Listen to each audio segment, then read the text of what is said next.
Hello, my friends, and welcome to our homily series on this Sunday, the fifth Sunday in the church's year. Our scripture readings today come from the book of Job, chapter 7, verse 1 to 4, 6 to 7. Second reading from Paul's first letter to the Corinthians, chapter 9, verse 16 to 19, 22 to 23. And gospel from the Holy Gospel according to Mark, chapter 1, verse 29 to 39. And the good news I share with you today is that God has the last answer. God has the last answer. And because I believe God has the last answer, my prayer today is for the courage to invite God into my life so that he can restore me for his glory, so they can heal me for his glory. Now, the story of Job is one which we have come to use to stand for unexplainable suffering, a suffering we cannot understand. And so many people in the midst of their pains and struggle call themselves Jobs. It stands for an unexplainable suffering. But when I think about this, I begin to see Job as also a story that gives another anthropological view, a perspective that tries to describe the human nature. And in describing the human nature, the book of Job likened it to the life of a slave, the life of a hireling.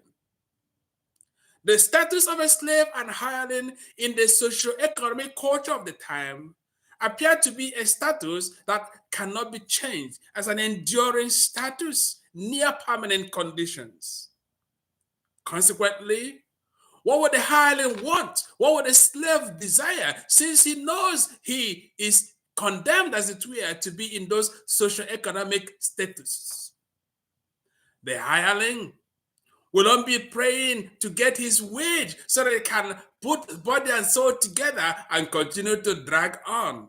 The slave is only looking for some shade so that he can rest a little while to continue to drag on. There's no thought of revolting. There's no thought of freedom. There's no thought of being liberated. Is condemned in that situation. That's the situation. That this new anthropology of the human nature is being described in the book of Job. This new way of seeing life becomes more palpable when one, as it were, is undergoing a situation that appears unexplainable. It appears a hopeless condition. There's nothing you can do about that.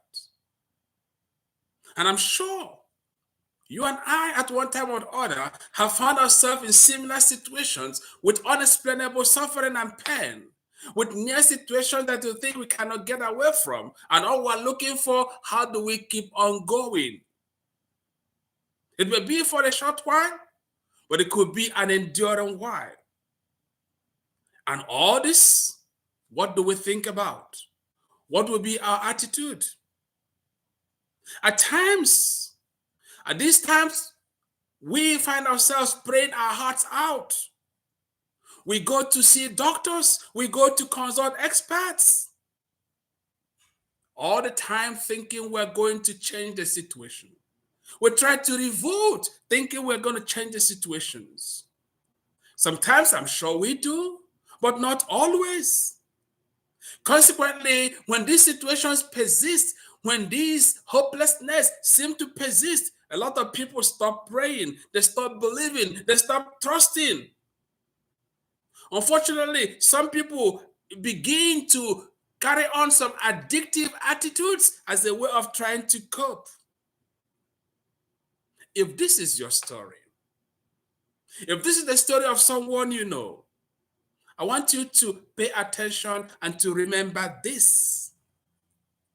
The suffering of Job did not begin because he was a bad man.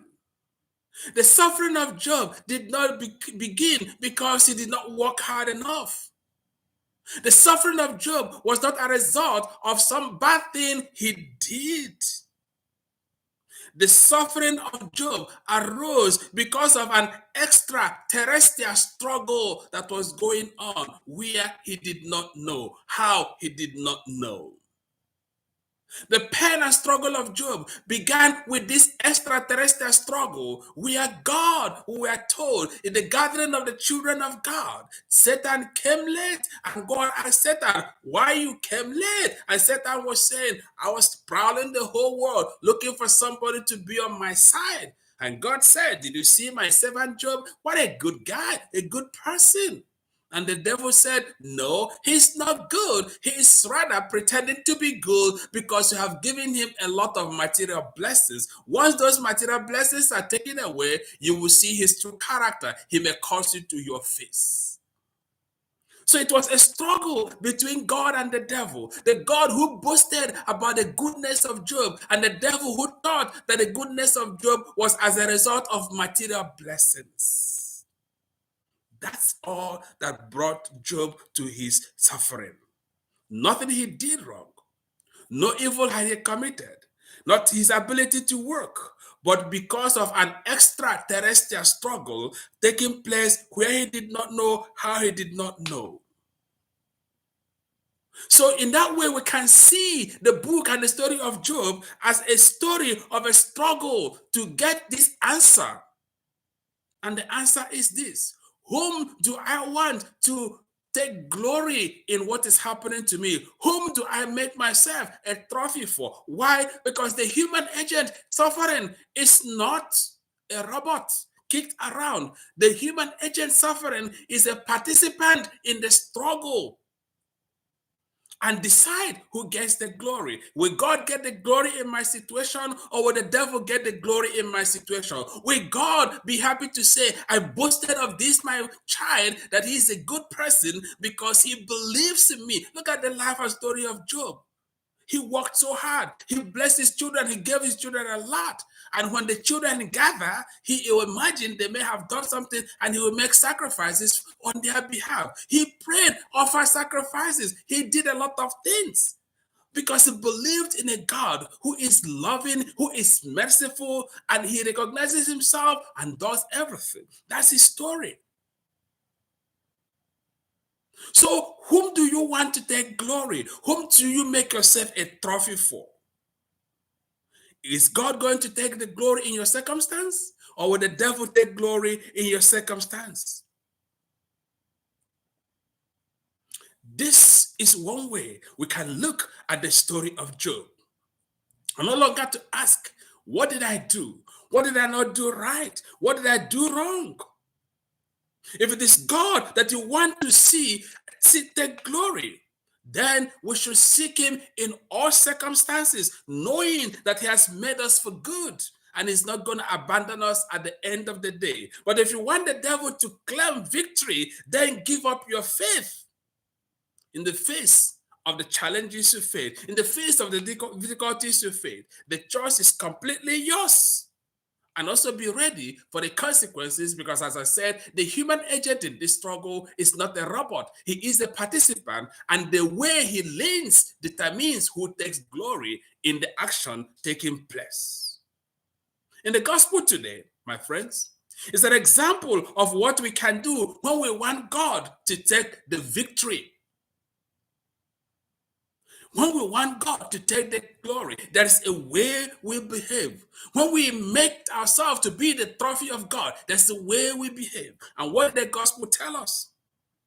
It tells us that at those moments, we have to invite God into our homes. We have to seek God where we can find him and bring him home into our lives, into our family, into our community, into our circumstance. This is what Peter did for his sick mother-in-law.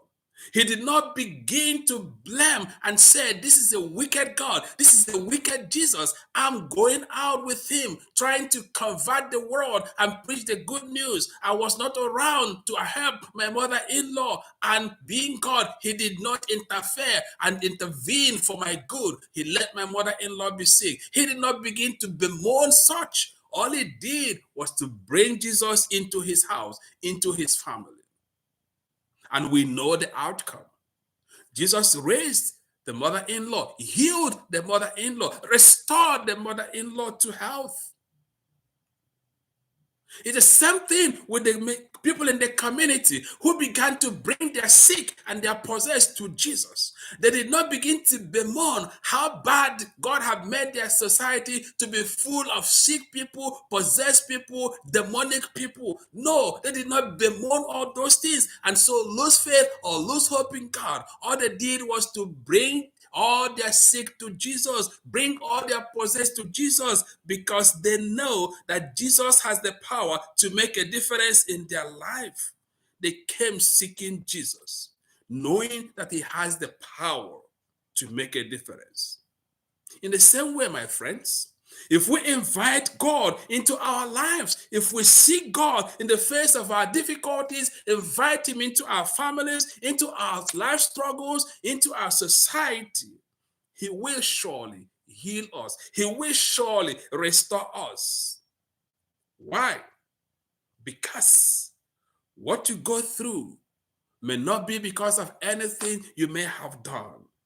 It could be as a result of the devil's envy. It could be the result of an extraterrestrial fight going on somewhere you may not know. Take, for instance, it's clear in our society what happens.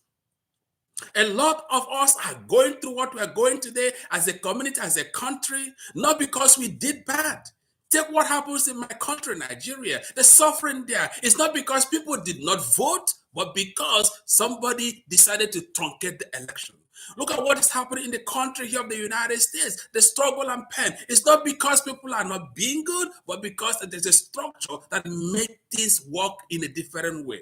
The same thing, there are some people who are amputated today, not because they did not know how to drive or because they did not obey the traffic regulations, but because there was a drunk driver out there who did something wrong. So a lot of the things that happen to us, the pains and struggles that we go through, are not for any bad we have done, might not be for any instruction we did not take, but because of a struggle out there, the devil's envy, the wickedness, and the extraterrestrial fight going on where we did not know, how we did not know, but something we did not play any role in.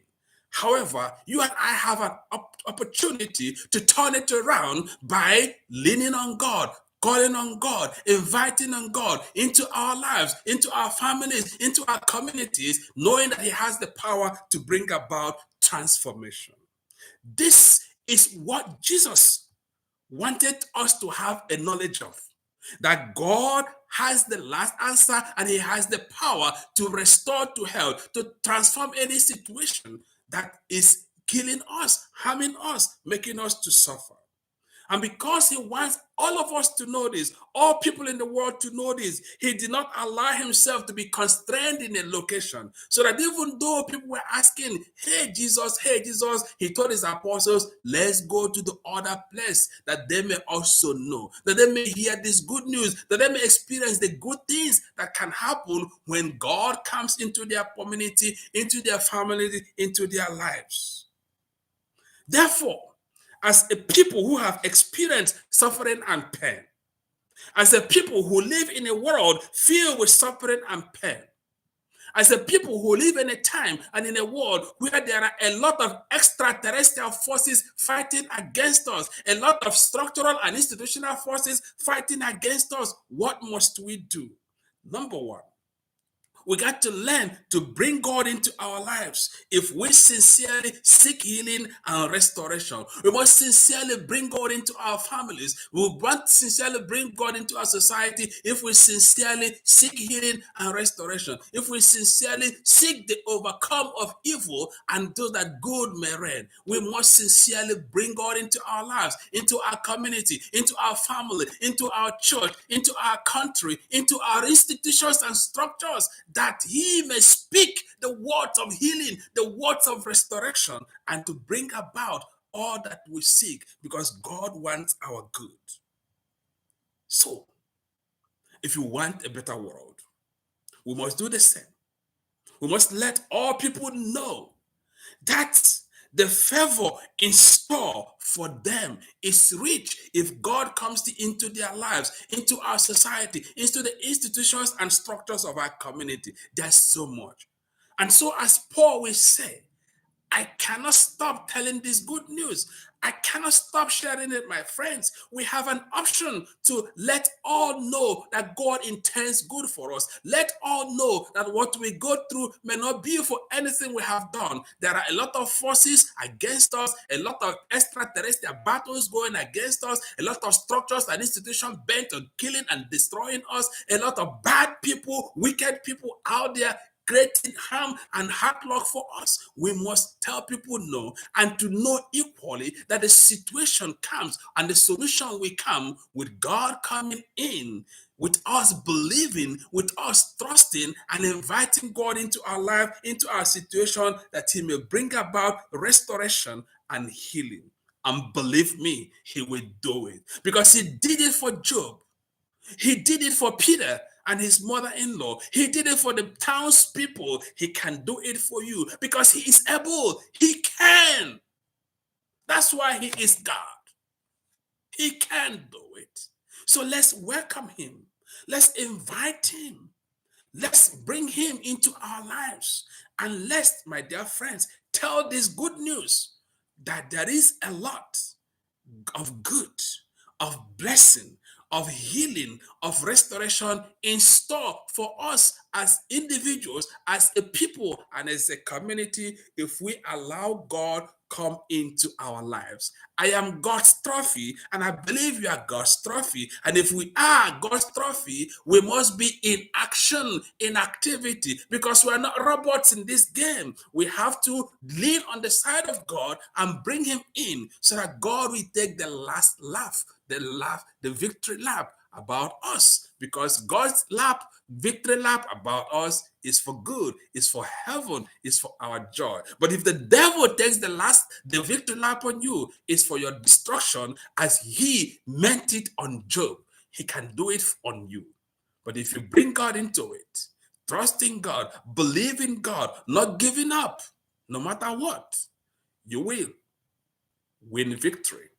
God will restore again for you everything you have sought for. God bless you, my friends, and have a happy Sunday.